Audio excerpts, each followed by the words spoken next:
Malaysia lebih baik daripada Singapura? Ini bukan kenyataan kerajaan Malaysia ya, tetapi tajuk utama artikel temu bual dengan Antonio Basilio, pengarah Sekretariat Antarabangsa APEC Business Advisory Council ataupun ABAC. Ini sebuah badan yang mewakili pemimpin perniagaan dari rantau Asia Pasifik. Beliau tidak mengatakan Malaysia lebih baik daripada Singapura dalam semua aspek. Apa yang beliau tekankan ialah sesuatu yang lebih penting, kekuatan Malaysia sebagai sebuah ekonomi yang seimbang. Dari sudut pandang pelabur global, inilah sebab mengapa Malaysia semakin menonjol. Pertama, kestabilan makroekonomi.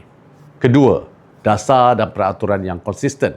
Ketiga, infrastruktur yang kukuh serta insentif pelaburan yang menarik. Inilah perkara yang paling dihargai oleh pelabur jangka panjang.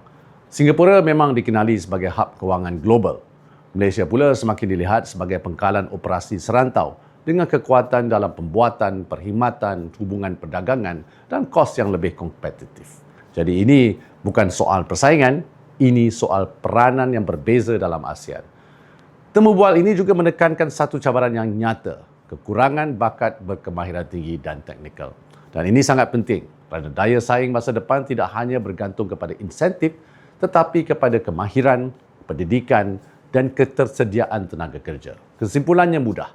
Dalam dunia yang semakin tidak menentu, pelabur mencari ekonomi yang stabil, boleh dijangka, saling berhubung dan mudah menyesuaikan diri.